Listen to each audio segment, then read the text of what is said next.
Afternoon all, it's 12:30 p.m. UK time. So this is Chess24 Banter Blitz. Let's just make sure I've got my preview working and we'll get started. Okay, I'll just mute over here and we'll take the first challenge. Fenneman. Okay, hi there, Fenneman.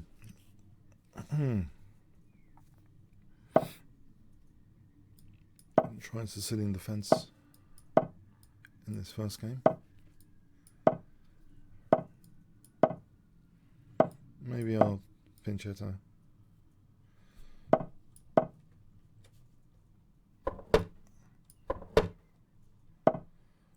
I can try and stretch out on the queen side with b5, b4, but that's been stopped, yes. But even so, I'm renewing my threat here. b5, well, positional threat. I think sometimes it's good to try and weaken white on the dark squares, especially if you've got the g7 bishop. So this kind of operation, just to weaken those dark squares a little bit, soften them up.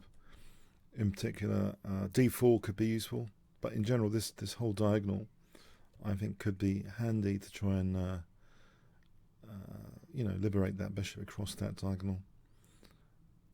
There might be b3 is a tactical forcing move to make note of here. B takes and things like knight b4 could also be, especially with if I unleash this bishop here. So b takes and knight b4 could be on the cards with that pin on c3. If I wanted to grab the bishop, if I ever move the rook here, I have to note my opponent's forcing moves or threats like knight g5 or bishop f7. So keeping the rook on f8 might be handy. So for the moment, positioning, I'm just trying to increase that grip on the dark squares.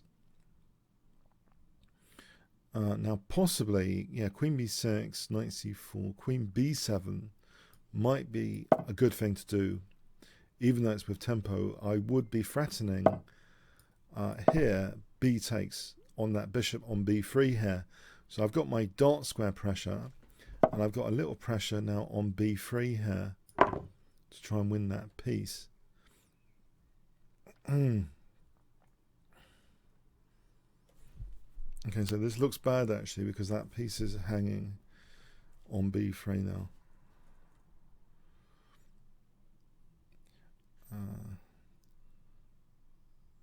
So as a chess assassin, you're trying to look for the downsides of the opponent's position all the time to assassinate them on the chessboard. So even though I encourage the tempo gain, then the bishop is the key thing here, unless there's a backfire with rook b1 at some point. But here I'm just taking the queen, so I think this is a freebie. Let's make sure this pre-move stretches as far as retaking the queen. Otherwise, that would be embarrassing. If I went to b4, let's make sure. Yeah. Okay. So, c3 is under fire now.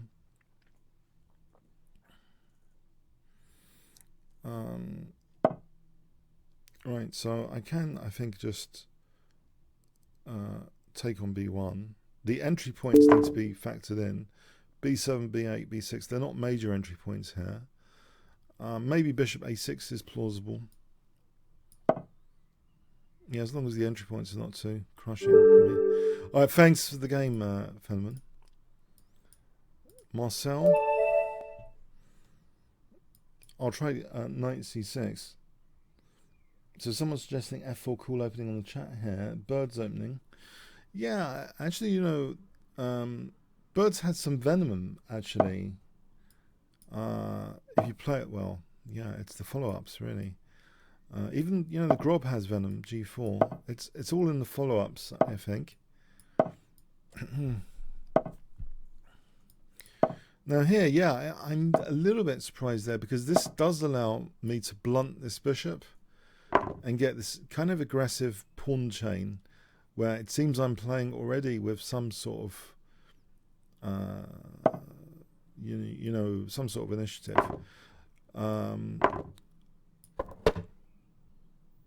with the black pieces already, because the bishop's kind of blunted.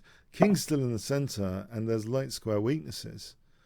I can actually almost strand with the king in the center with bishop h3, but knight f4 needs to be factored in. f5 might be plausible. In fact, I think I will try this, because knight f4. I'm wondering if rook e8 there is handy, pinning the bishop.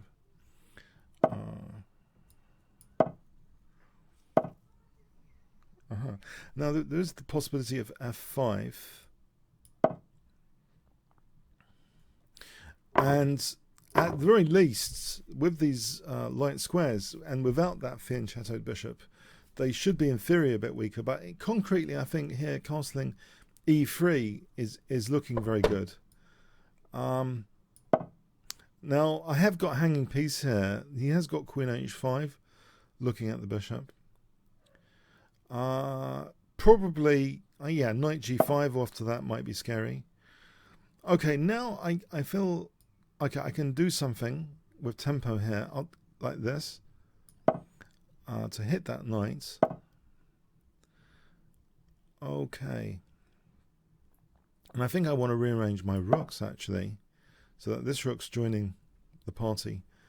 If my rooks are like this, then maybe g5, knight h5, takes, and I'm hitting the queen. Okay, now here, the forcing move rook f4 looks interesting, but also knight e5, just to put pressure on f3 now.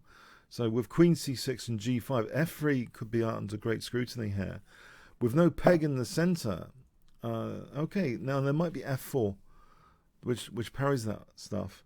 So can I still build up, though, with doubling the rooks? And if f4, knight g4 to f2 is supported with the queen, so knight g4 to f2, and if I double rooks, then maybe g5 after. Okay, h3 is hanging there. He's had to give up the exchange.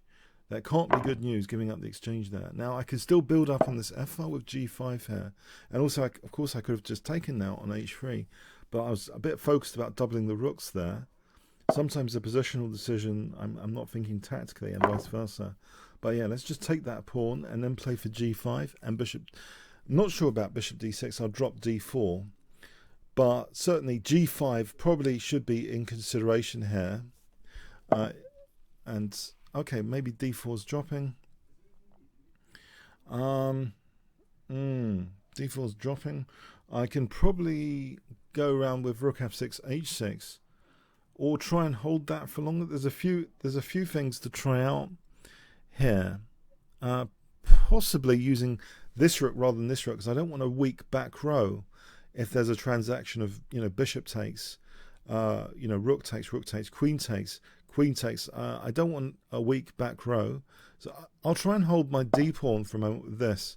So I'm still looking at winning g3 now in the variations, swapping basically d4 for g3. Possibly something like h. I don't know, my back row is probably safe enough here for a moment. Maybe I can think about bishop b6 with the idea of c5, just to hold that d4 firmly, and then do something with that bishop. Once it's free of that duty, I can probably play bishop c7, and then maybe double the rooks again. Okay, let's try this approach. Unless my queen's going to get trapped with rook h4. No, the queen's always got this diagonal for the moment. I'm just wondering about the potential of my queen getting trapped. Okay, let's make sure that the d pawn's not going anywhere. There is knight e5 or knight g5. Okay, let's go here, I think. Let's try and defend against getting mated, which would be embarrassing. Ha ha. Well, the queen was defending h7 anyway. I just want this knight out of here. Okay. If I do this, now g4, I can take on g4, and that's check. Knight takes c5. Knight takes c5. That might be plausible. And what about rook f6 here? What about rook f6? Is that better? Maybe with the idea of rook g6. I'm happy that the bishop's blunted and pawn secure. but there's some work to do. Queen d1 check. Queen d1 check would win c2, which looks pretty good. I'm threatening rook takes e6 now. Now that knight looks a little bit stranded, actually. Right, so I can probably play a check and and take, or well, there might be better here. Although that is lucrative, just to simplify the position. Just wondering if there's any forcing moves I'm missing. I think White's position's not that bad that I think there's a forced win here or anything. So I might just exchange off queens. Maybe rook c7 though, because there's no b4, and if the knight moves rook c2 check, wins that bishop. Yeah, rook c7, as long as I'm not getting mated. This should be okay. Rook c2 check, and rook takes b2.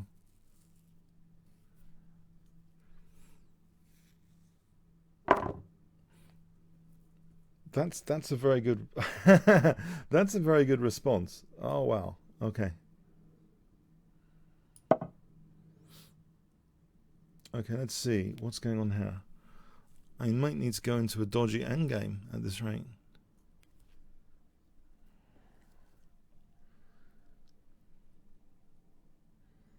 Bishop e3, bishop takes, rook takes d3.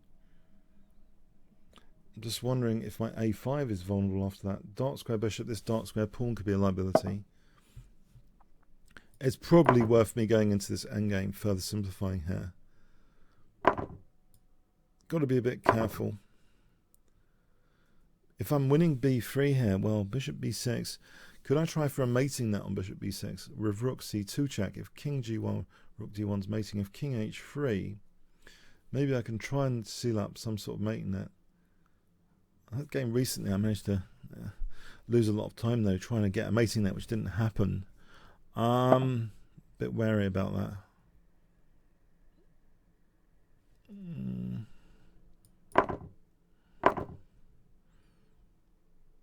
Let's see.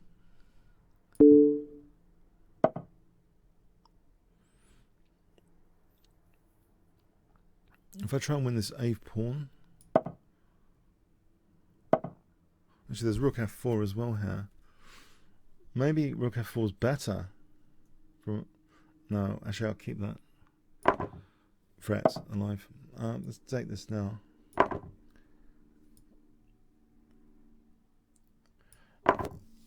Alright, so possibly g5, g4 at the right moment.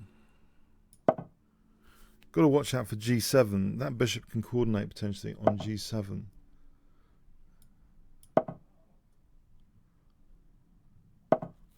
Alright, I can probably threaten something soon on g3.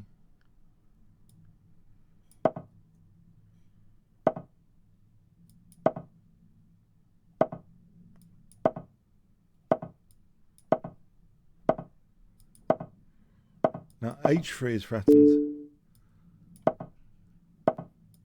which I think overloads white. Yeah.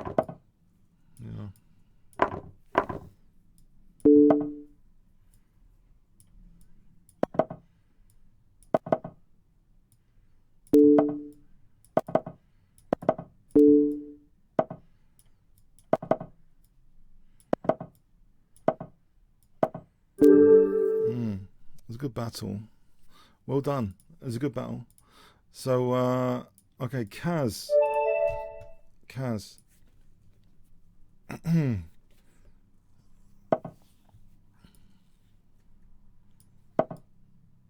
I'm going to try this gambit here, which is a bullet hang-up, but it's kind of rebellious. I don't know.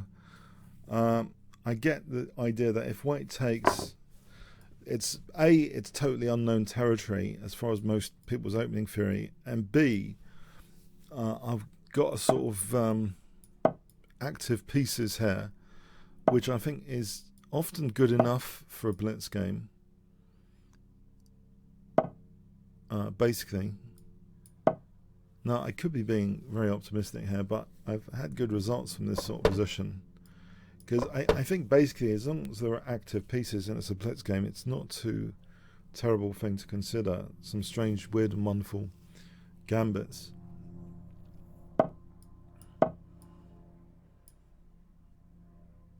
Because part of the fun for me of blitz is being able to experiment with stuff, without too much punishment. It's not as if it's like a major, whatever happens, it's not a major thing, is it?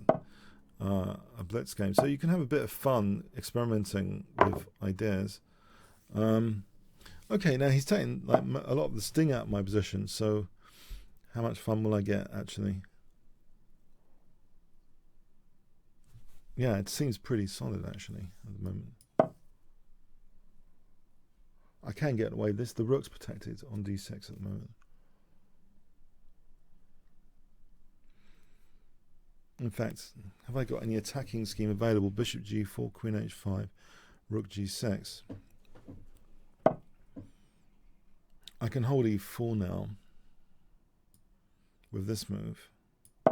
So the queen's holding e4. Can I start attacking with rook g6 basically? That's kind of the sort of thing I like to attack in blitz, rook g6. In fact, I'm threatening here knight takes d2, aren't I? Winning a piece, technicality, but I am actually threatening knight takes d2. This is not something that's part of my attack here, but it is winning a piece, knight takes d2. That's a threat that needs to be dealt with. That definitely looks as though it needs to be dealt with. Knight takes d2. Okay, it has been dealt with, but now, okay, let's see. Is there an attack bring up? I don't want to lose e4, so let's hold on to this. Oh, hang on. There's knight h4 technically, which could be a nuisance, like in the recent Aronian game in Norway against someone where knight h4. Is that against Kramnik? Yeah, I think Kramnik, yeah. And there was a sort of knight h4, and the attacking pieces were very vulnerable. Now rook g5 there, bishop g4, rook g4, f3. I'm sort of pinned, for example.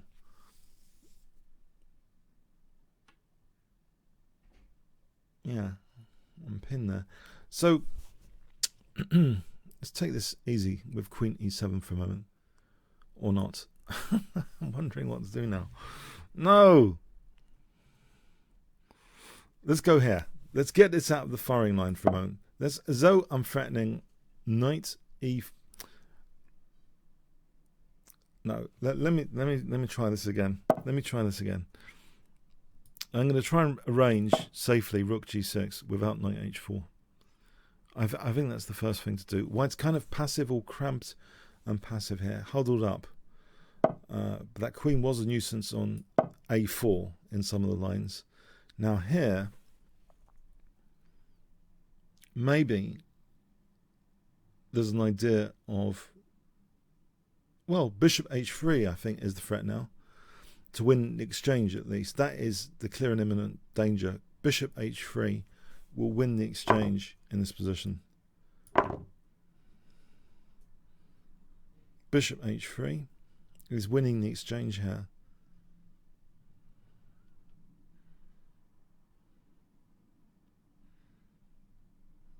I believe. So this is a tempo gainer. Let's keep the king out of the firing line on this diagonal just in case. Knight d2, bishop h3. Now there's queen e4. Bishop g2, queen e7. Bishop f3 is mating there. So I believe I can play bishop h3 here. Unless there's anything stronger. Rook sack. Knight e5 might be better. Because it actually is with tempo. Well, there's queen e4, is it? But then there's c5 and bishop c6, skewing the queen against the rook. Against the g2, but the thing is, it's on my rook. Now hang on, the rook's held by the knight. Hang on. Knight e5, queen takes. c5. Is that actually possible? He might have f4 there. I don't really need to get involved in this stuff. I think I'm going to go back to my simple idea, which involves just winning the exchange. Any knight e5 is complicated by queen takes e4. There's no real need to enter that complication necessarily if I'm just winning the exchange here.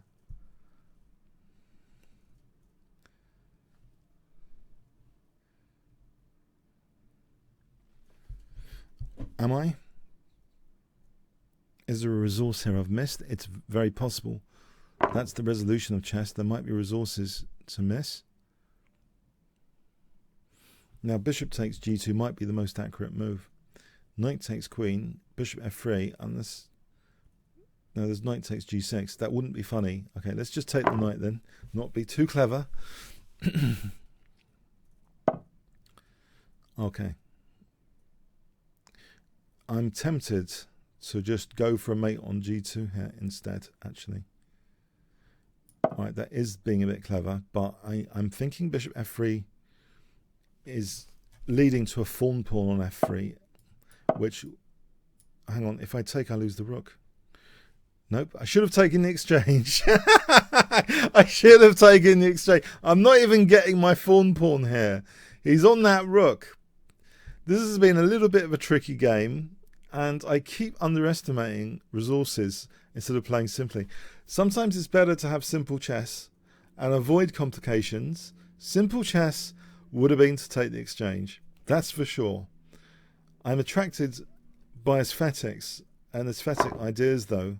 So my fawn pawn attempt, okay, it's failed, but it's not the end of the world. Not just yet, anyway. What about h5, h4? The attack could still rage on a bit. h5, h4.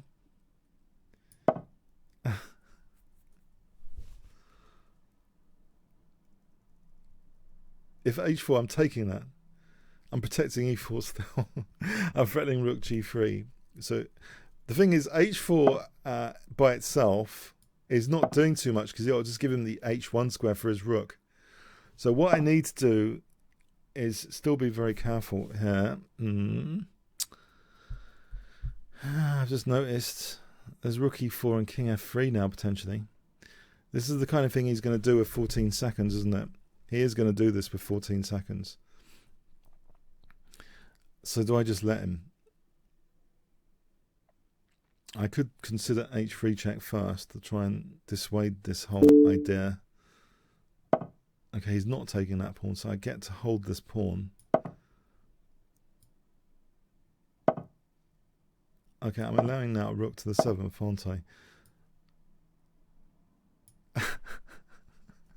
Let's get this rook away from e4. Okay. Yeah, simple chess can sometimes rule, actually. Sometimes you can really hang yourself in longer games thinking about all sorts of stuff, which you would have done better in a 5-minute game. Sometimes when you think about stuff, you just create loads of clutter, yeah, and variations which are full of holes. Sometimes better not even to check them out. As there was just a hole there. I wanted a fawn pawn, it wasn't even happening. But anyway.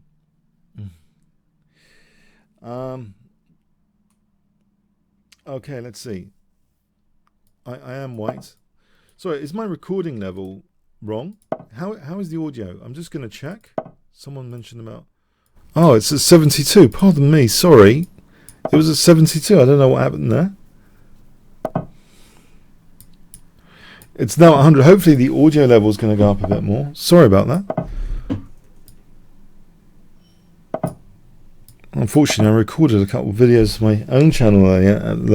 Sometimes Skype changes the recording level, unfortunately.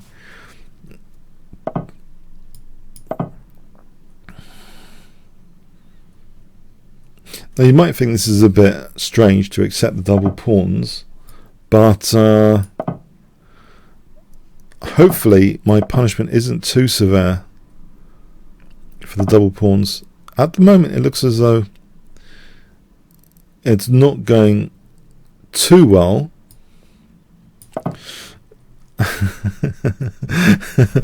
with c4 vulnerable, has he got a perfect Nimzo Indian? Okay, have I got bishop a3? He's going to have to blockade, usually with d6 c5. Now, that's the kind of blockade strategy to block c4. Restrain, blockade, destroy. Nimzovich. Restrain, blockade, destroy. Which actually is kind of the thing they would use in hunting.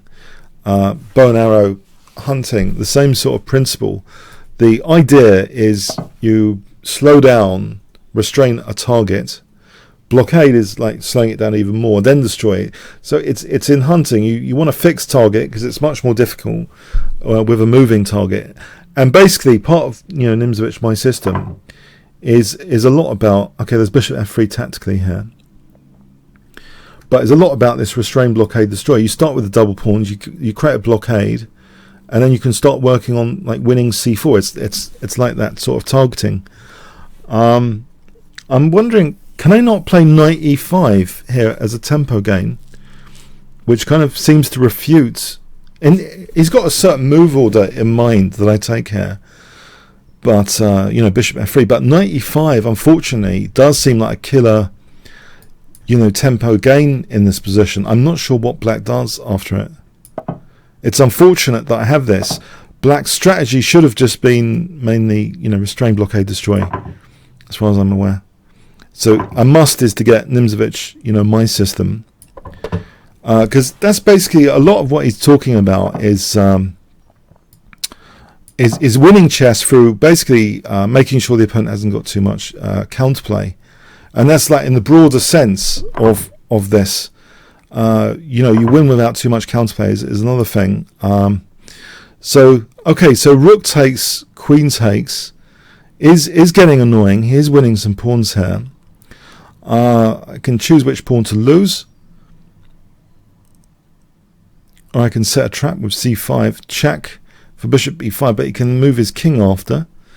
Now if he moves his king after that, then I might have any cd, the c file opens up, so I don't think about winning d6 here. So let's just say goodbye to one of these pawns, to f3, as long as knight b3 is not mating.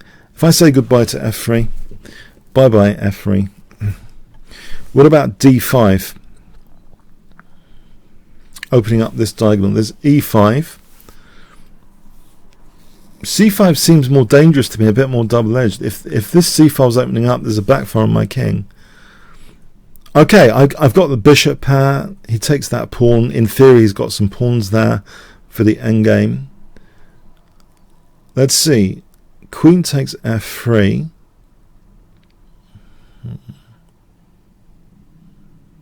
What do I do? You see, I'm wondering, queen takes f3, d5, e5, he closes up. Maybe I just need to accept that for a moment. Maybe e4.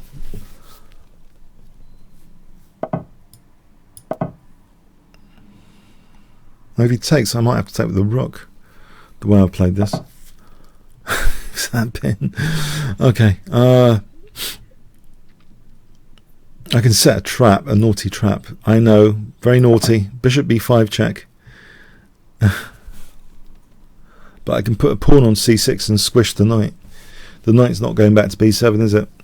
Knight on the rim is dim and stranded here if he castles c6. Knight on the rim, dim. Okay, I hope.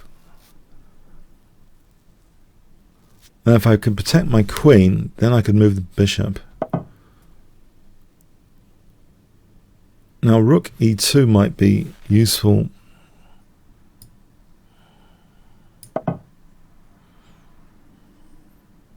And bishop b4 could be useful, just to protect the queen. Okay, that's not so much of a hassle. Let's stop f3 for a moment. And f3 could happen anyway. Right, these pawns are going to be dangerous. Let's eliminate this knight, because I don't like the idea of knight b3, forking my queen and king. Very funny. I could guard that with my king, actually, to keep the bishop on the board for bishop e1. Rook f4 tactic if the king was on h8. I try and dissuade these pawns. So g3, rook f3. these pawns are getting dangerous. Queen d2 is possible now, I think, without knight c4.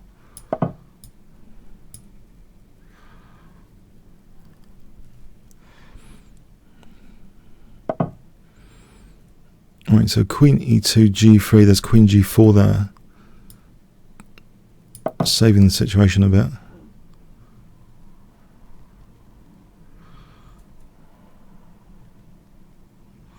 So I'm wanting, okay.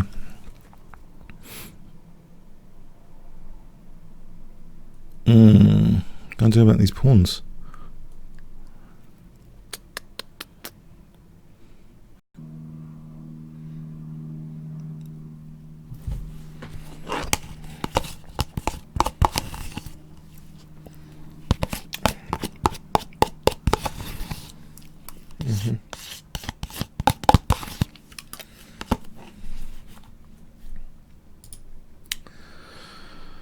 Sorry, I think I might be back now.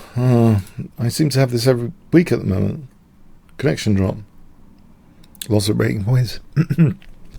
Oh well, there goes my rating. Thanks. I think there were some chances here. I mean, I think I'm worse, actually.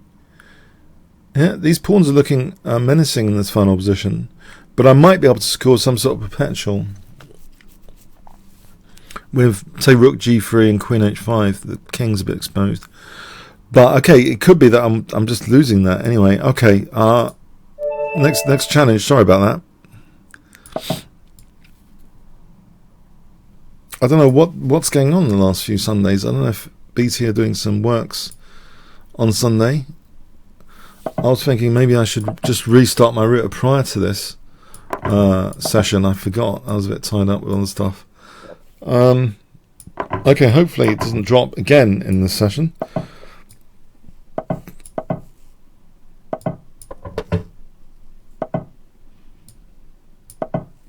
Right, so trying to get some dark square play.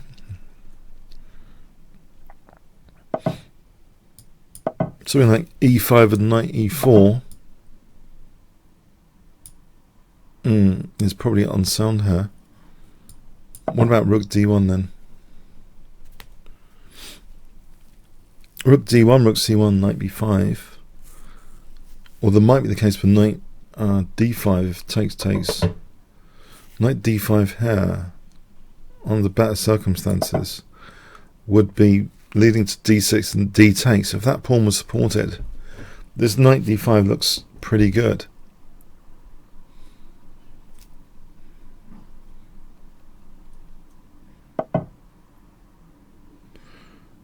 The stream should be back, shouldn't it? It's back, isn't it? Stream?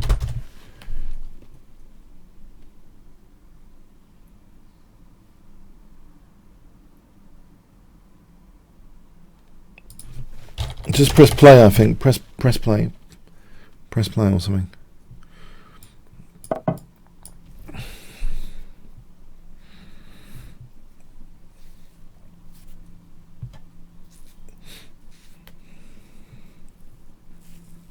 Okay, I think the stream is back.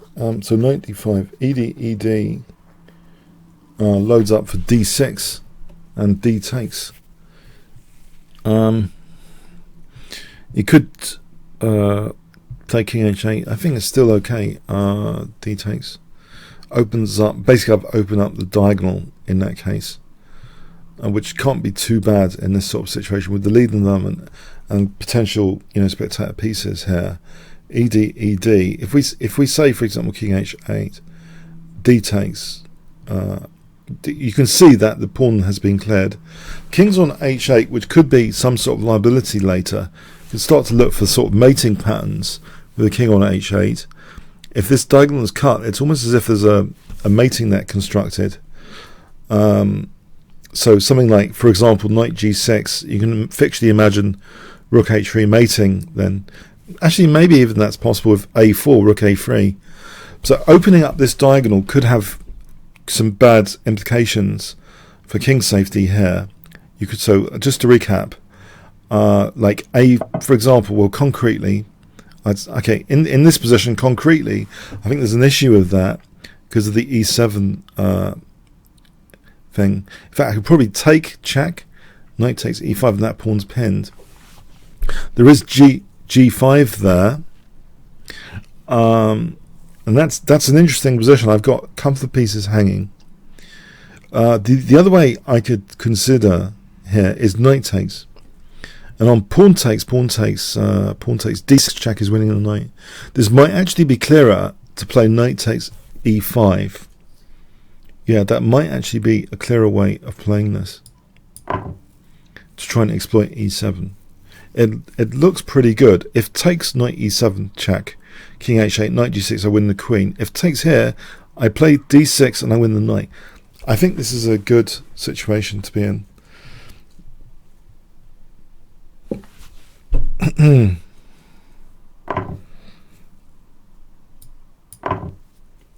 So I want to play d6 check.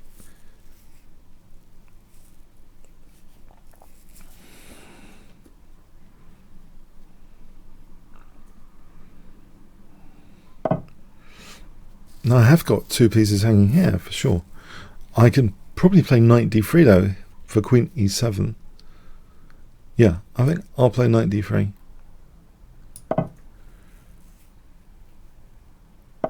No, I haven't got two pieces hanging, but let's get them out of the way.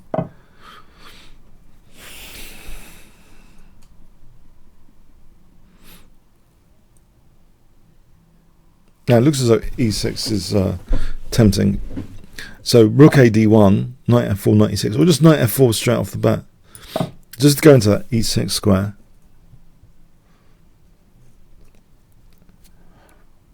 There's this YouTube video where Karpov is this really is showing Karpov, you know, finding a weakness like e6 and simply playing to maneuver around that weakness, that weak square.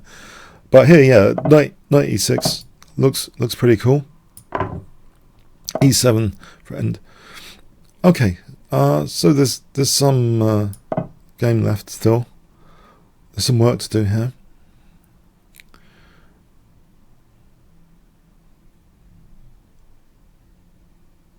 I'm wondering what's the quickest, well, not the quickest. What's the most effective way of breaking through here? Blockade.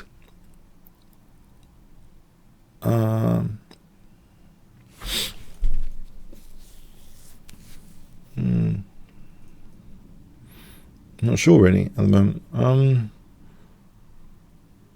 One standard method might be h4, h5, just to soften the king side. Okay, yeah, simplifying.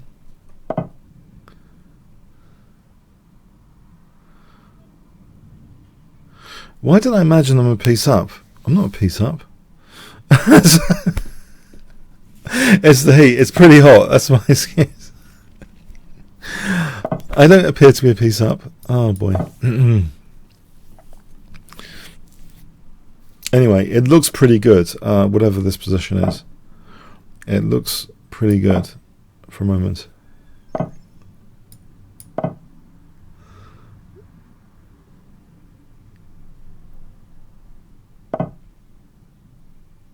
Okay. Now if I took, I think queen takes d6. Ha ha. But e7 check. Ha ha. Because king h8, e8, queening. Then, if takes, I can probably take on c1. So actually, I'm wondering if I should be brave enough to do this line. Noting the heat. Let's just check it again, noting the heat. Rook takes d6. So I'm not worried about rook takes, because queen takes, right? Now if queen takes, e7 check, the king hasn't got f8 or f7. I imagine the king goes there, e8. It looks as though I might have a point here. I hope I have a tactical point. Okay.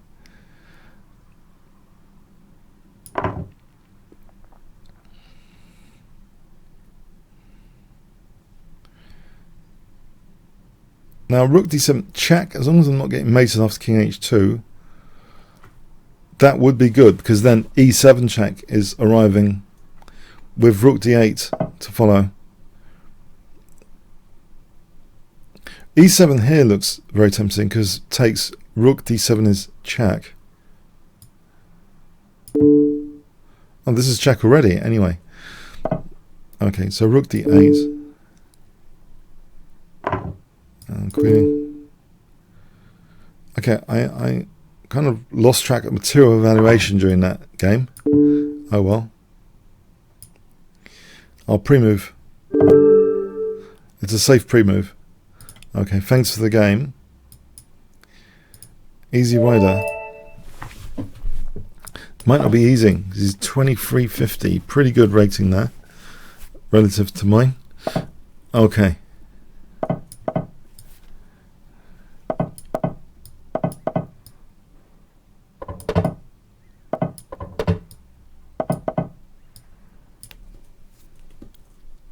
So I'm playing a kind of reverse. Well, it's not even a reverse French defense, it's high position, which I think is okay.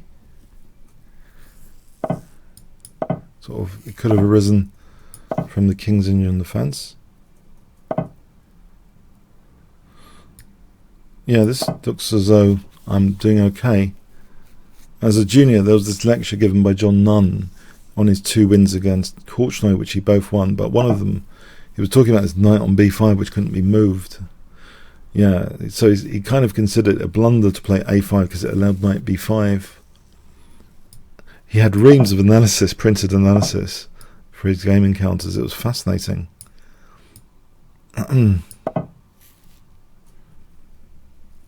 Some 2 very sharp games in some tournament. He won both, yeah, against Korchnoi.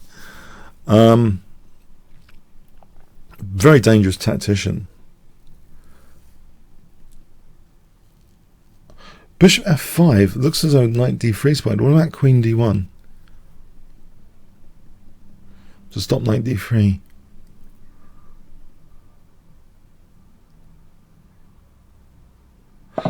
Yeah, not too many choices.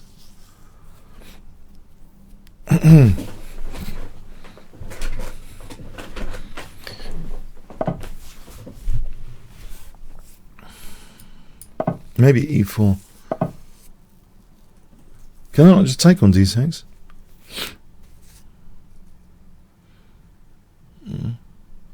If knight d3, maybe knight f5. Am I in trouble after knight d3? That's the thing. Oh.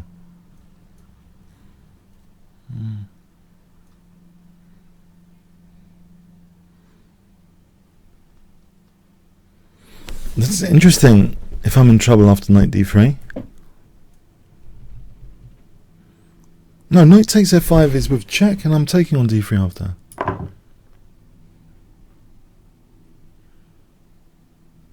Yeah, I weaken d3. On knight d3, knight takes f5.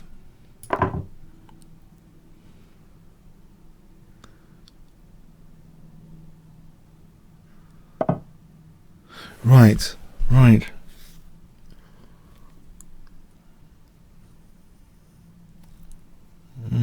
Now knight takes, I'm on the thing here.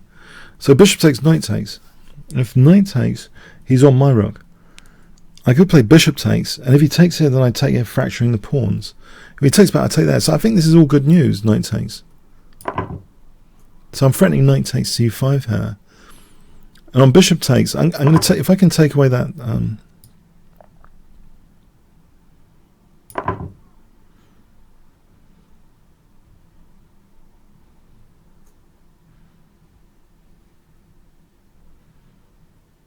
bishop c3, rook e2.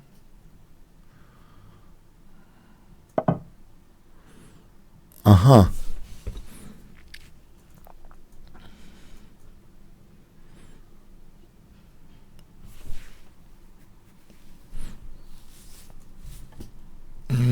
Yeah, that's annoying. Knight takes, and there's queen takes, bishop takes. If queen takes, bishop takes, yeah.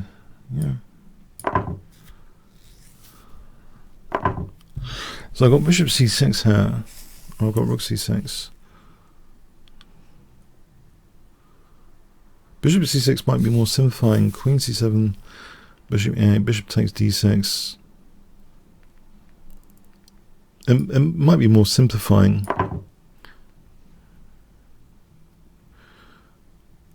As in exchange up with a more simplified position.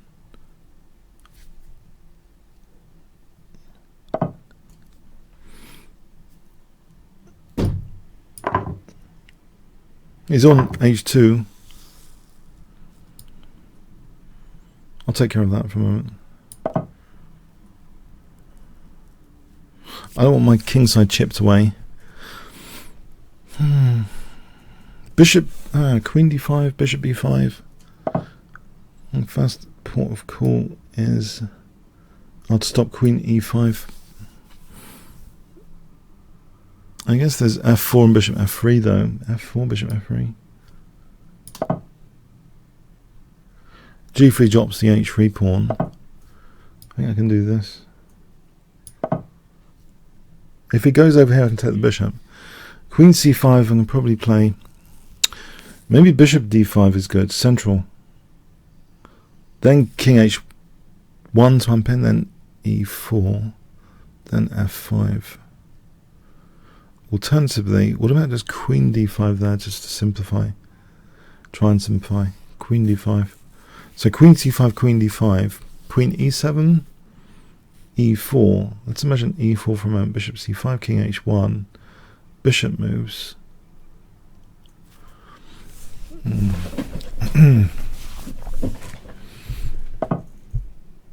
Okay, so e4.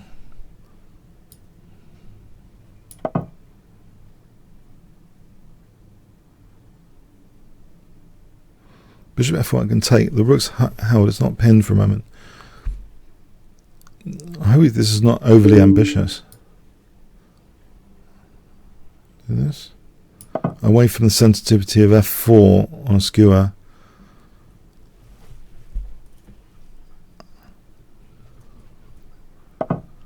Right, can we swap here?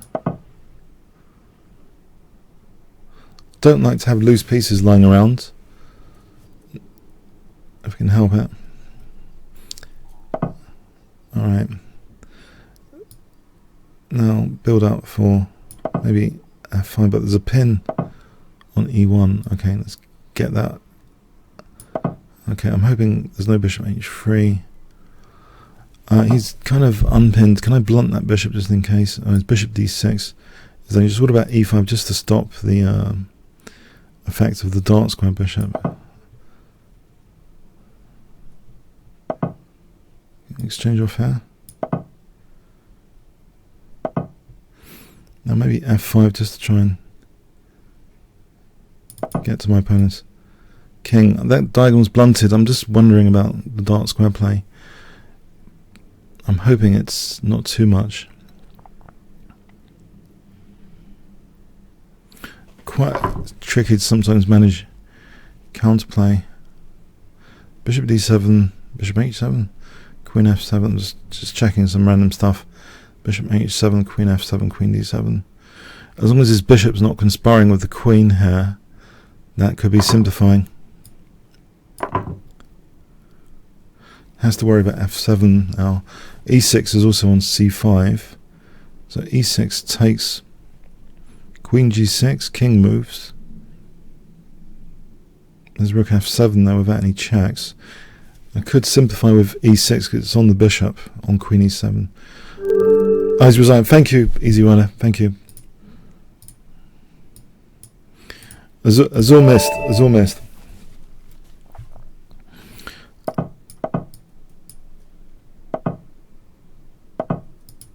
I'm playing this because I'm very comfortable like it. It's like comfortable slippers, this opening. Oh, that's terrible. I think for me to say. I don't know. It's just like comfortable slippers. I don't know. Okay. I don't know what sort of comment that is. I don't know. There is a point. There is a point.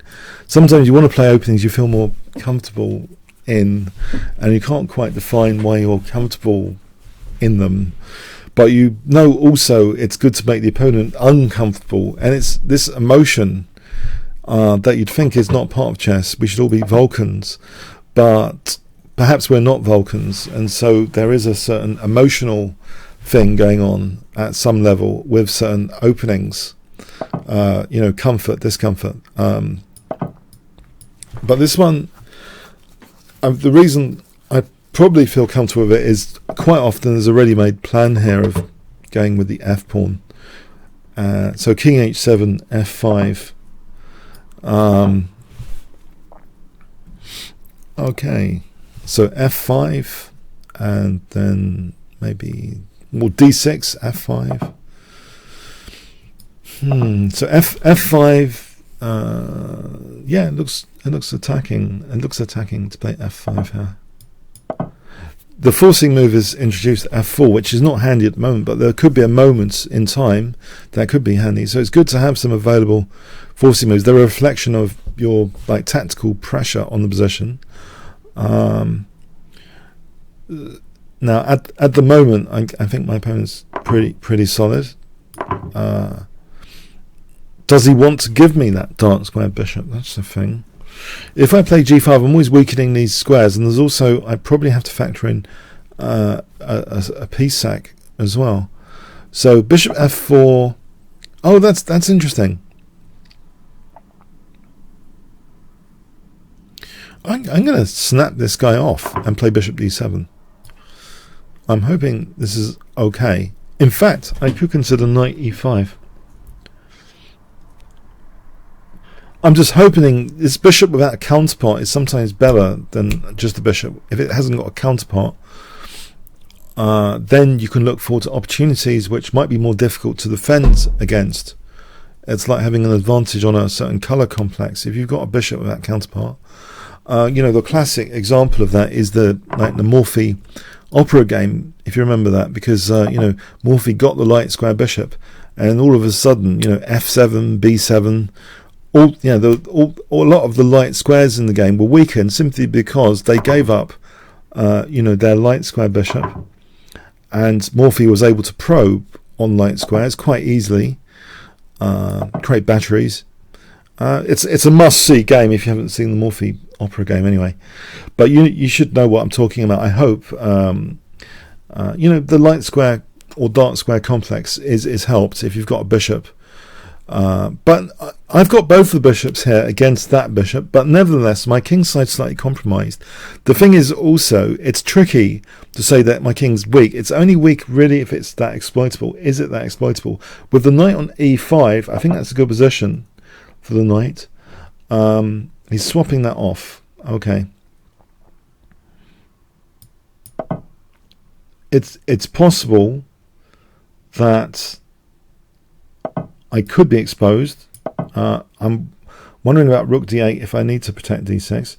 On taking, bishop takes, knight d4. Okay, I'm wondering about d5 here now.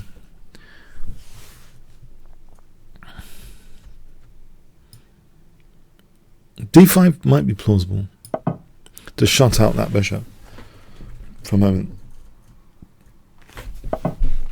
Now if I can just push this back here to maintain the bishop pair, yeah, g6 could be vulnerable. I got to bear this in mind. It could be removing a defender, and there could be a sack against g6.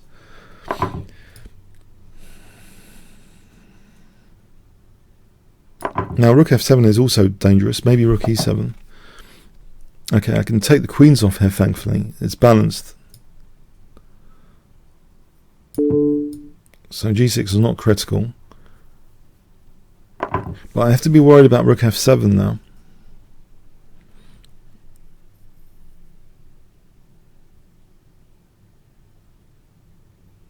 Bishop c8, as long as there's a knight e6.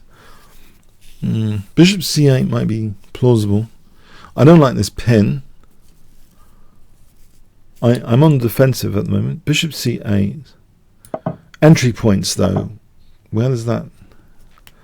How does that rook progress? Let's swap this rook off with rook f8. I'm material up. It's often good to simplify if you can.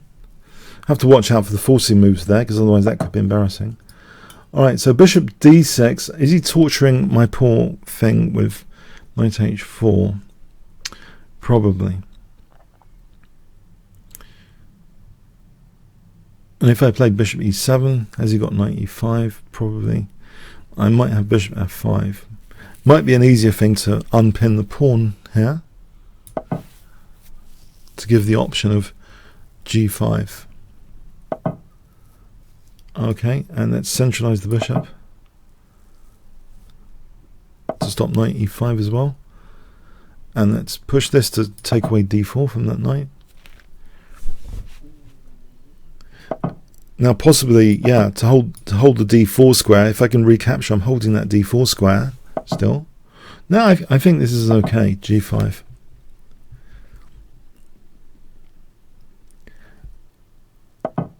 Okay, no, there's no knight g4 just yet. I can probably bring my king towards the center, standard procedure in endgames. Thanks, yeah, thanks for the game. It was a good fight. Now I'm in trouble, huh? Okay. I'm hoping my connection is not going to go twice like last week. No, it didn't go twice last week, but I'm hoping, because it's already gone, my connection, I'm hoping it's going to... What's this? What's this? Okay, it's gone. Oh.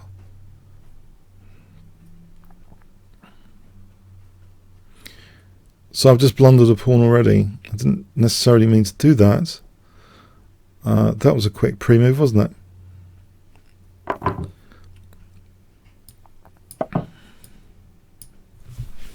I'm hoping to castle queenside and have some play. Anyway, it's only a blitz game.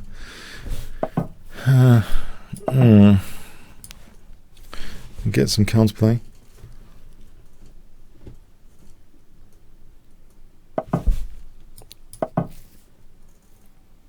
The knight's dislodged from a natural defensive spot there.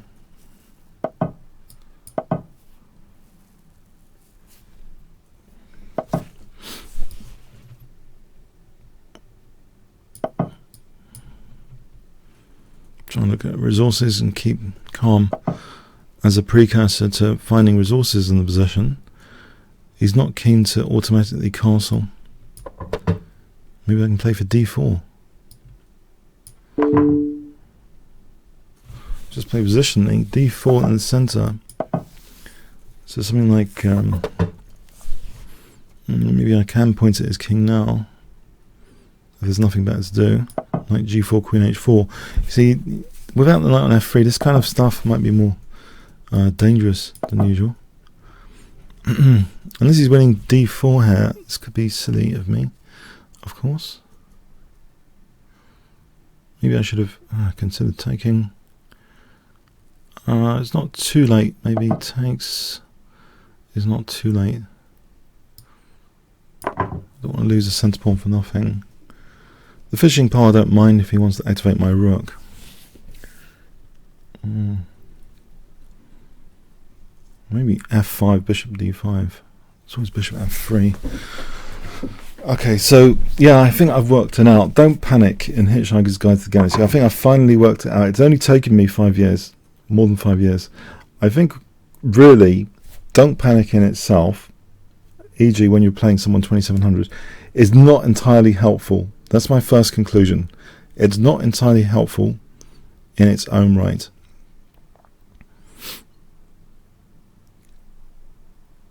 Queen d6 threatens mate and opens up the fishing pole, but he has g3. Might be worth teasing that weakness anyway.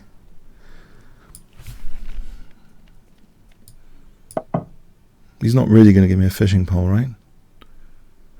Yeah, I think don't panic, and this is top secret, is a good precursor for controlling the mind to then carefully research the available options. Yeah, I think it's a good precursor. It's not an end in its own right necessarily. Rook d1 is a pain.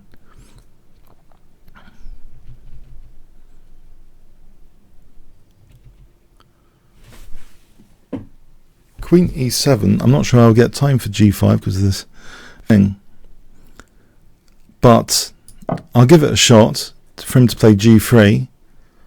Maybe rook h7, g3, g5, I mean rook h7, g5 for bishop d5. If he ever takes, if he ever plays rook h1, check, f3, ef, bishop f3. There might be some stuff going on in the h file. It starts with the unpinning for sure. So g5, or maybe just doubling the rooks. Takes, rook h1, queen e4, f3, ef, bishop f3.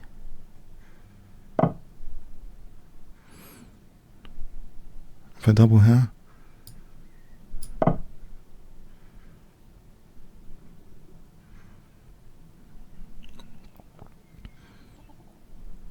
resources. Research the resources available.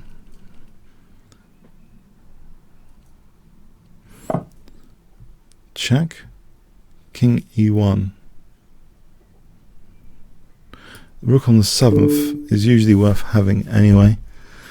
There is queen b4 here. c3.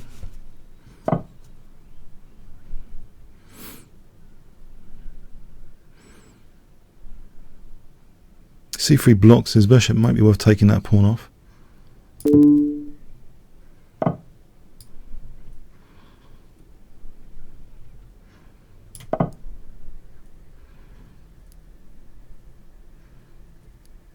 Resources. I get one shot at this every week.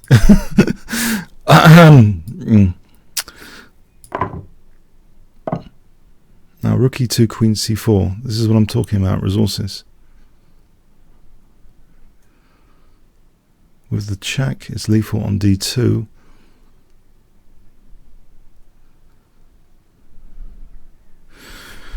If I took check, king f2.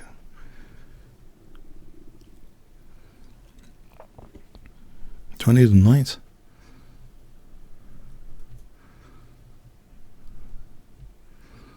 Let's think, check, king g1, check, queen e4. Looks as though it's promising. Check, on h2. Check. That looks dangerous.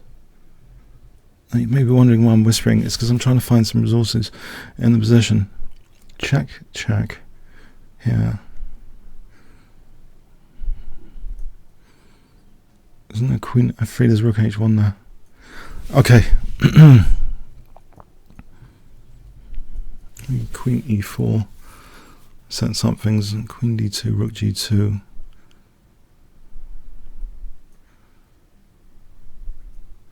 What about just rook g2 straight off the bat for doubling the rooks?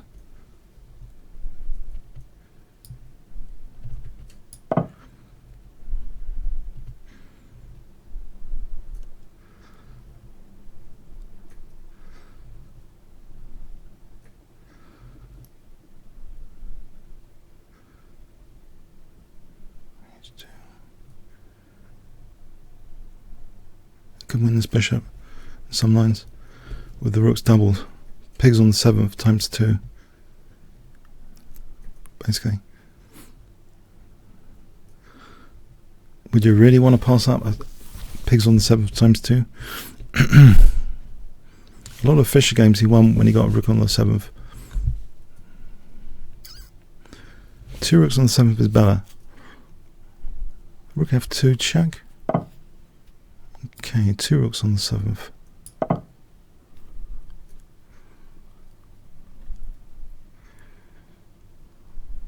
There's knight b4 on bishop d3. That could help the cause. Bishop b1. There's knight b4 here.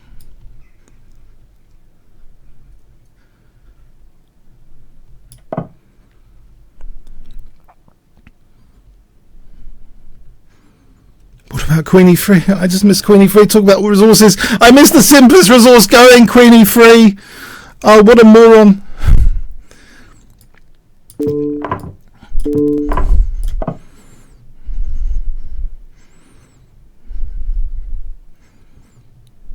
Right, pre-move mode.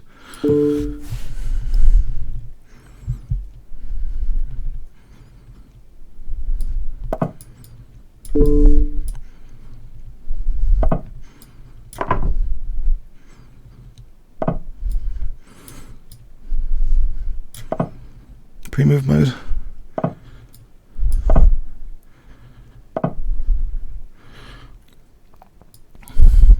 Stop rook d8.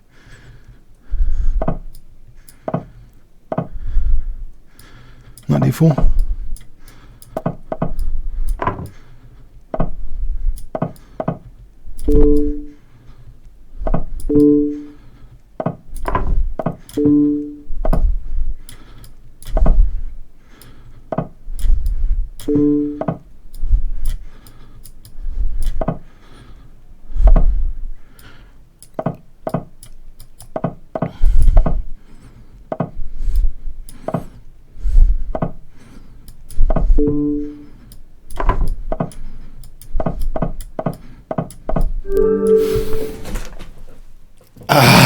Iron fist is my expression. When you beat someone good, you think of Botvinnik. Iron fist.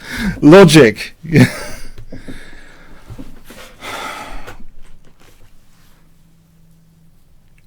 I do consider him good. Very dangerous. You can see from his plus score. I consider him good. I have to consider him good. He's proven it.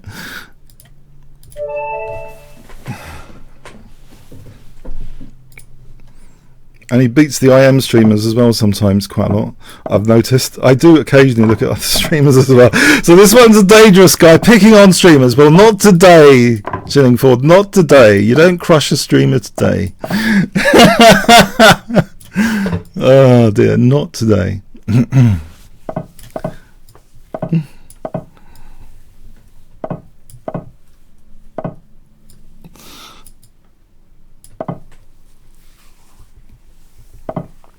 But yeah, I stand by what I said. Was in all seriousness, the don't panic is a prelude to controlling the mind. If you can control the mind, you can then research. If you're in a squish position, a losing position, something's horrible, emotionally disturbed you, are you going to find resources? Are you going to sit there finding the best resources? Not necessarily. Something to bear in mind, I think. Yeah. You know, he had a point. The guy that did Hitchhiker's Guide to the Galaxy, there was a lot of stuff in there, yeah, and he was into chess as well. There's a lot of stuff in there, which is very profound, and it's like I've had years to think about this thing, yeah. You know, don't panic. You know, what does it mean? What does it mean, really? It's controlling the mind, I believe, as a prelude, I say. Anyway, let's get on to this next game. Okay, so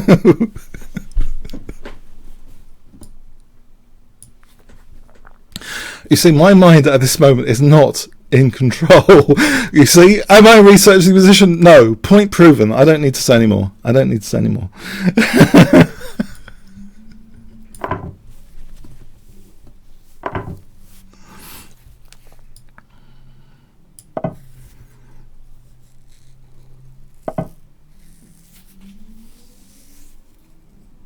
don't want to open up this diagonal, but there's always bishop e4 after, you know. But then I'm opening up this diagonal. I don't really want e5 for bishop g5 later. Oh boy. Okay. There's never any rest on this, is there? Never a rest game. There's always resources to factor in. Knight h5, queen g3. Come on then. I don't want to make these bishops nasty creatures with e5. MGTOW's nickname is disappearing. Okay, info's disappearing. Okay, here we go. Control the mind first. Right. Okay. Queen g3, g6, e5, bishop g6, crush. Double attacking. d6, g6, easy. Squeezy. I hope. Queen c7. I can gain a tempo with bishop e4, and then it's my turn again for bishop g6. If I don't want to allow queen g2 after bishop g6, queen g2 takes, and he takes there. So bishop e4, key tempo gain.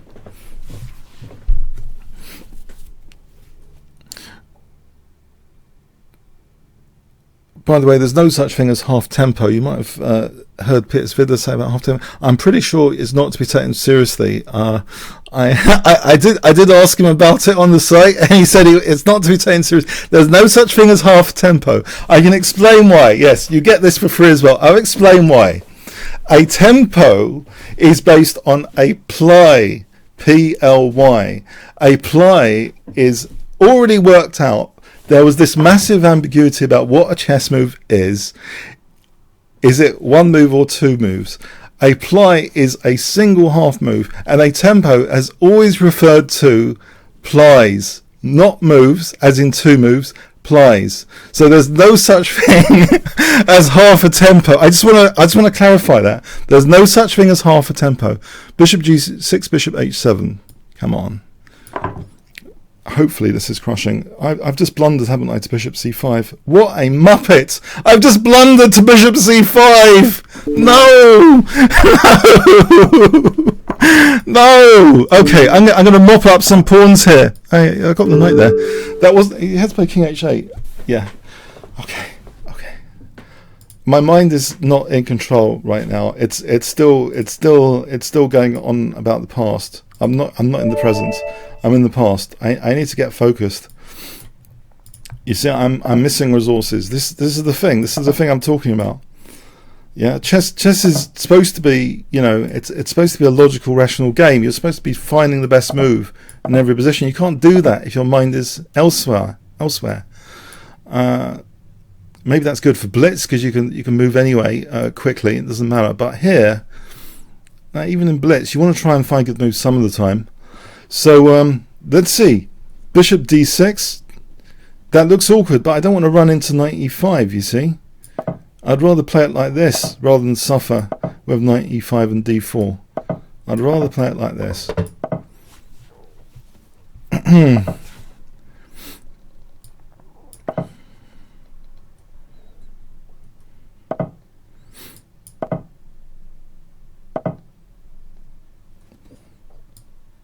Then this good positional move, which you're all used to from the GMs, of course, G5, G4, or maybe not.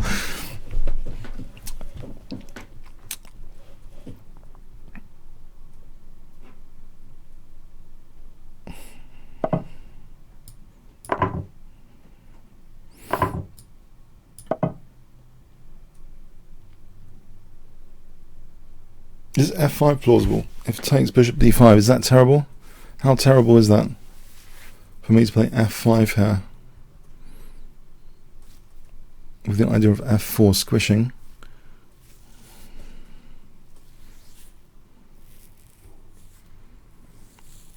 F5 is no good here.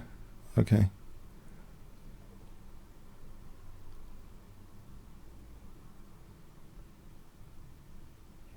H5 losing a pawn, followed by G4 losing another pawn. Looks fun. Yeah, I think I'll play that. I'm seriously thinking about playing that. If Queen G4, Knight F6 is almost winning a piece. If Bishop G4, then I castle queenside. Yeah. Actually, I can't even play. I've just hallucinated. I've got Knight F6. I haven't got any Knight F6. Okay, I've just made a hallucination variation there to justify H5. That's interesting. Okay, would he take a pawn which is like on an open road near his king? Yes, he would, apparently. And would he take another with the queen? The problem is my knight on D8. I got to say it's not entirely clever. My knight on D8. Can I actually try and get it to F7 here? Then castle, then rook G8. I'm sure Basman would be proud. I'm sure Basman has played like this on many occasions. I'm following a proven template of attack. Just look at games of Basman. Knight F7, castling. It could have come out of a reverse grob. Seriously, it could have come out of one of the official openings like reverse grob quite easily, this position. Or the killer macho grob in reverse.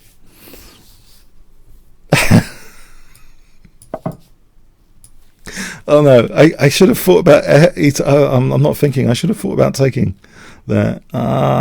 I don't want to be squished. Oh.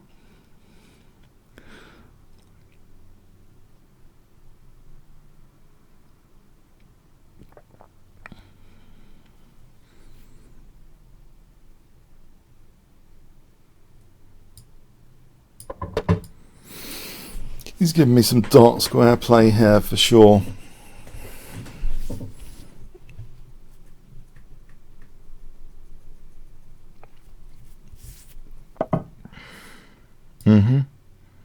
Pawn. Right, G5. Rook G8. Bob's your uncle. Knight H3 is coming up. Rook G8. Looks crushing. It's all worked out. Winning pawns around your king, for me, has a certain sense of over precision. Trying to win material where your king is I think on the theoretically dodgy side sometimes.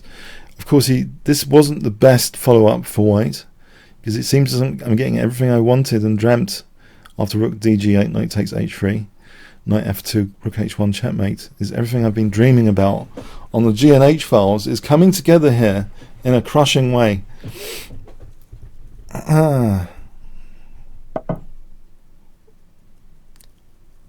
Oh, this king f1, huh? King f1. What about a5 then for bishop a6? So there's bishop e2 there. Yeah, and it's with check on my king. Okay.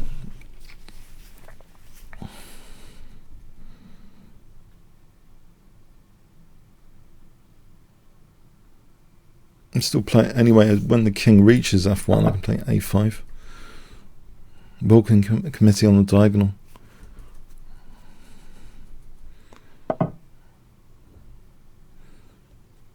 Alright, I'll have this option open then for bishop e6.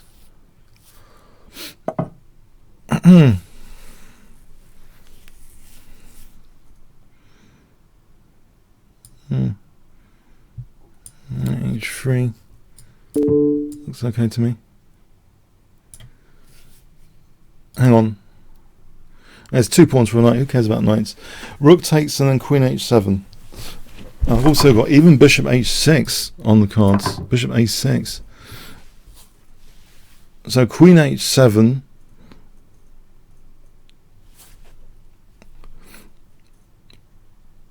I played Basman once. It was a draw. I was winning. He offered the draw, and I stupidly accepted it. You never get these chances again, guys. If you're doing better against the GM, just crush them. Yeah, forget about losing. Just go for the big prize. Yeah, don't be a chicken.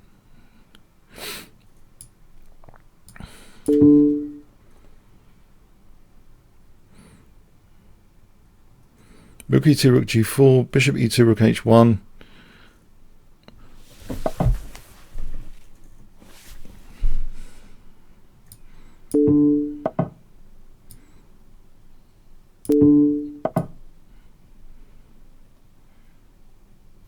Do I want to do that? Or rook g2? That's interesting. King f3. Our bishop takes e2 there. If rook takes, rook takes.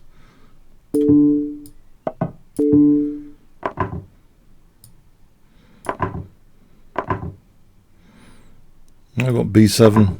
I'm happy.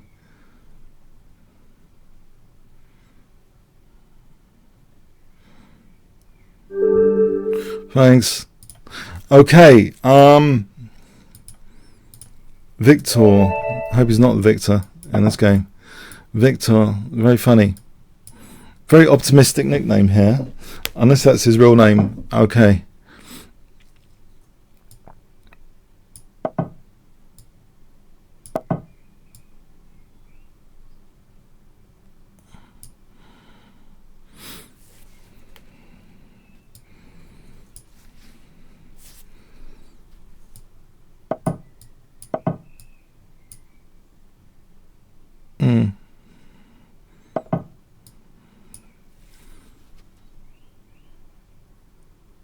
So a Dutch stone wall formation, you want to swap off the bishops usually. I could play for that, basically. Maybe later with queen c1, bishop a3, if I'm not getting mated by then.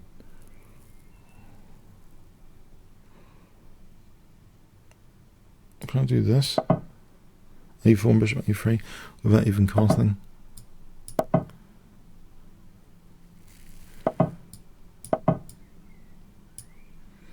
The classic worked out Botvinnik template against the Dutch Stonewall. Sometimes it's okay to play queen a3 and get the queens off. As long as my grip on the dark squares is okay here. Tactically, c5 is a worthwhile to note forcing move. Now the e5 grip is okay. Knight e5, knight d7, c5 at some point hitting the bishop. There's also bishop h5 maybe for g6. Maybe this is worth playing. In fact, if queen h5 instead, then g6 does knight g6.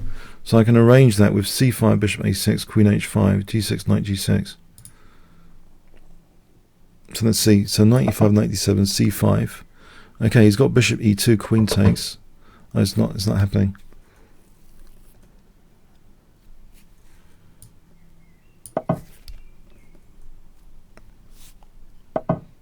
Right here, what's happening with c5? Anything? Good dark square grip. Surely he takes, or he takes there. I end up with rook c5. We can gang up on the backward pawn and gang up on this c pawn. The thing is, the c pawn leads to the 7th rank, which leads to g7. So that might be the key thing about this c5. So it takes knight d7, rook c5. So even if that's inserted, rook b3, rook c1. Say rook b3, rook c6. With the idea of rook c7, you could try and defend, but then there's also a target on e6. I think I'll go for that.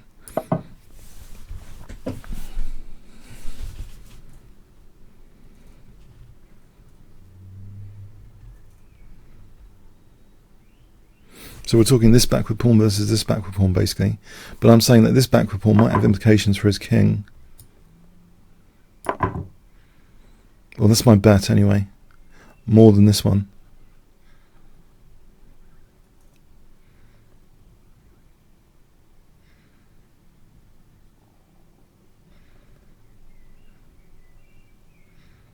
Let's have a quick look at this again.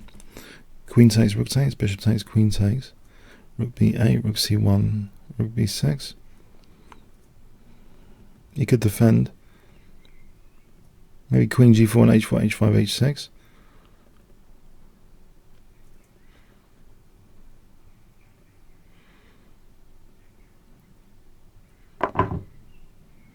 Let him take on e2 or not? Yeah, I think I'll let him take on e2.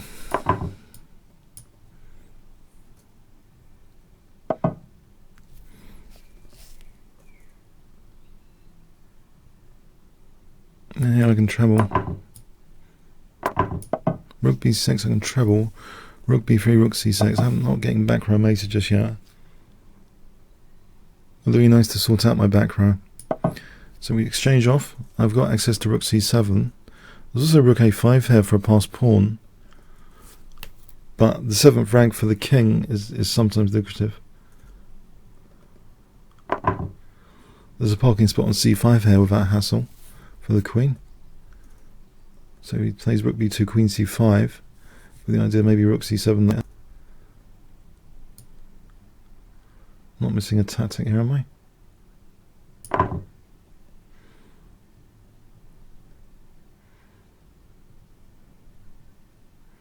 He can win the a pawn. Okay, I play rook c7, he plays queen e8. I have got queen a7 in that position, he plays queen f8. I've got rook g7, queen g7, queen b8, if his rooks are not protecting each other.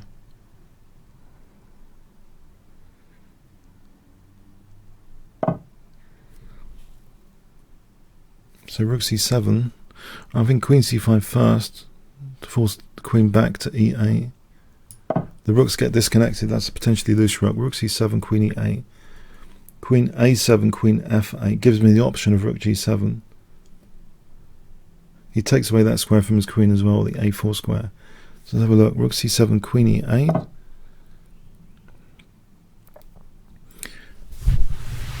Oh.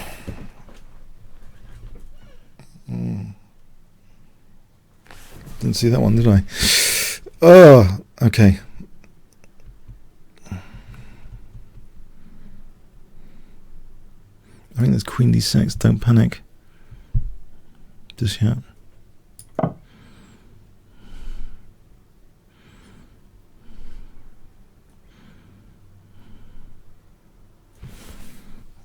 Don't panic.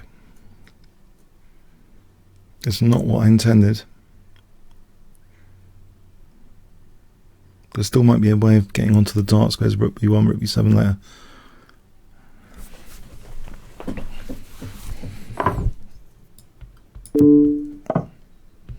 Rook b1, rook c1.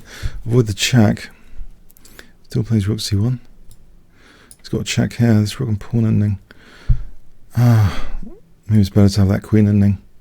If he wants rook c1, give him it.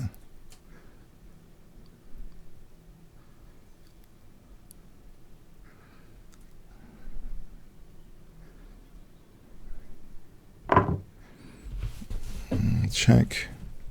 Check. Well, it looks like a dangerous position for him to welcome, isn't it? There's queen g3 at minimum. Queen g7 after.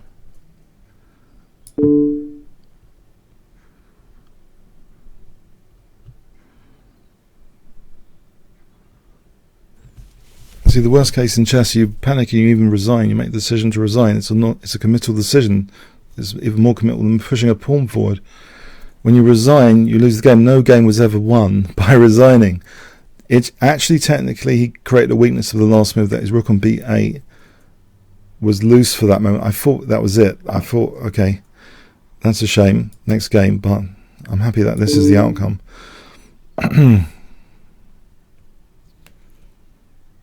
Is there a mate here now? I can probably just come in with the troops.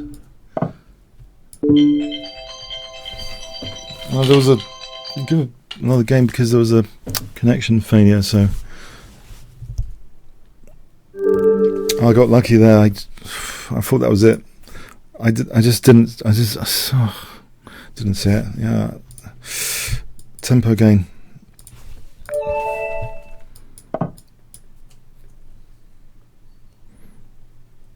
Okay, Karim Reed. Hi there.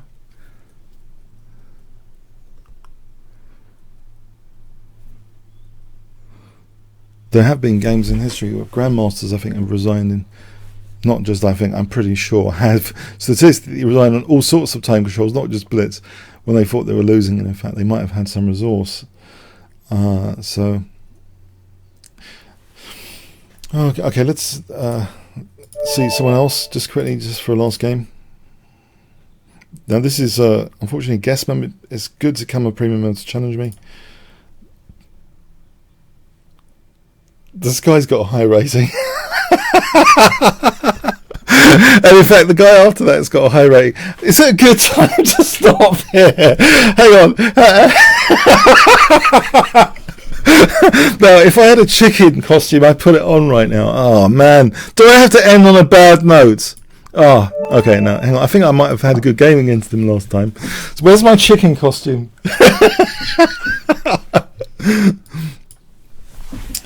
Oh, I have to end on the game. I was just getting. I was going to have that was going to set my week up for being really happy about this session. It was going to set my week up. I was going to be happy. But no one's available to play. Look, he's not available to play. So Anakin, I know Anakin is gunning for my blood. Anakin's gunning for my blood. Here, okay, come on then.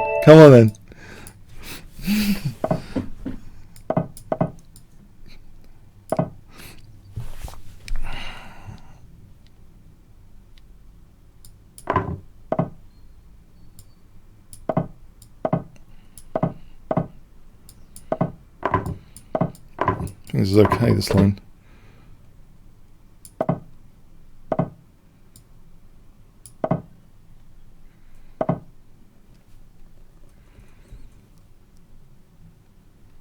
Is f5? Or is it e6? Well, I'll just take on d2.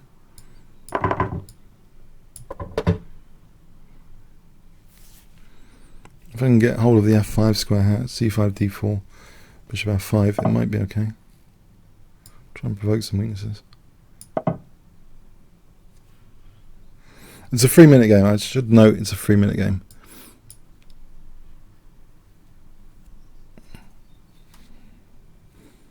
Just notice takes might have rook a4 to g4.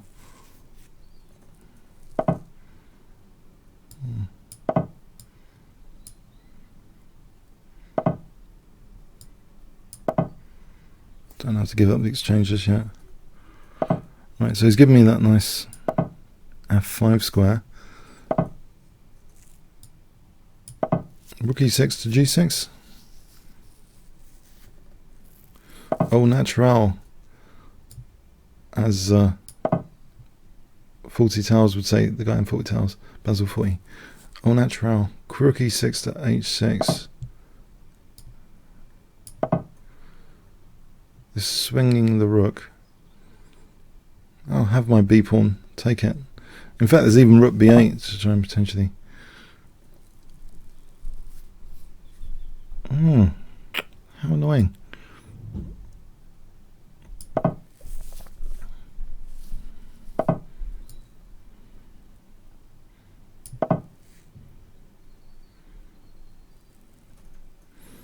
You could tear my queen side apart and win with the a pawn here.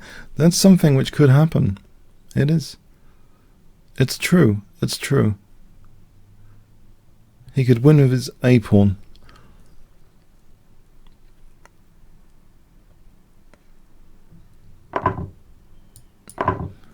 Please don't tell me that's going to happen. Can this be the exception?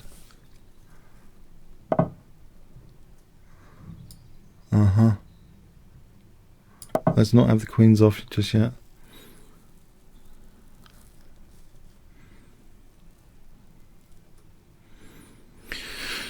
Okay, what about h5 to secure bishop f5 without g4 here? Or h4 to make sure g4 is not happening.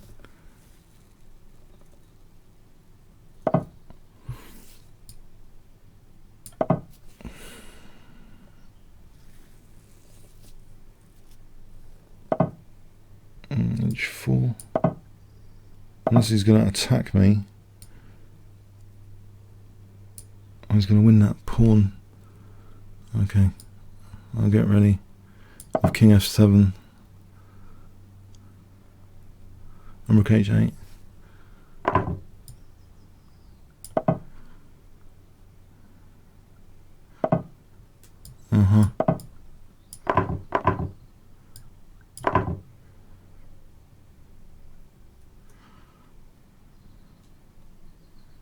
I've got the file as compensation for the pawn. Rook on the 7th. Threatening bishop c2. It looks like very good compensation. Also, I'm up on the clock. I can win a4 here and queen my a pawn.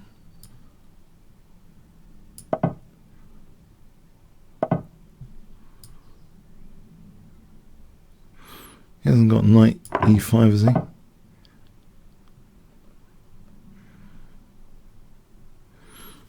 This is getting too dangerous. Knight f5. Rook g8, there's knight h6. If I sack the exchange.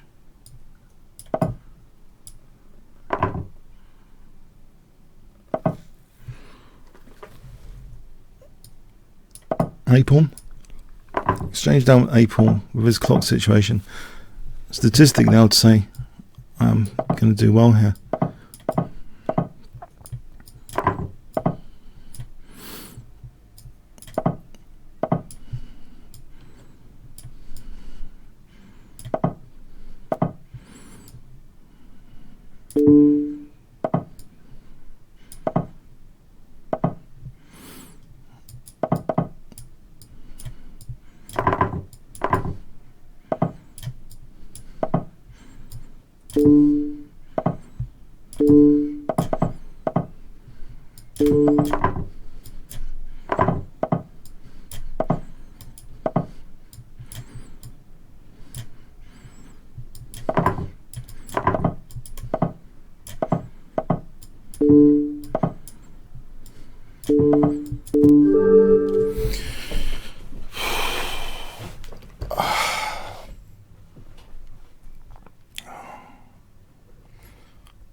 You guys have really tested me today to the limits, because it's also been a hot day.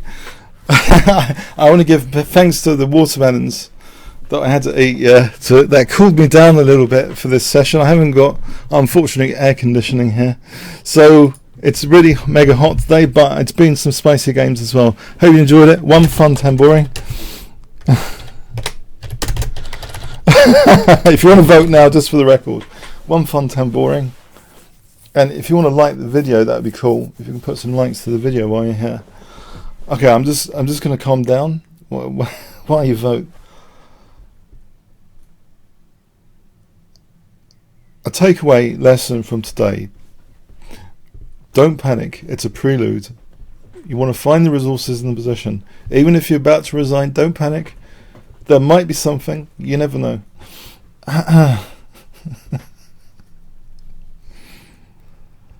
I did lose mental control after the win against the 2700. I did feel that. My variations were shaky. There were holes everywhere in the variations.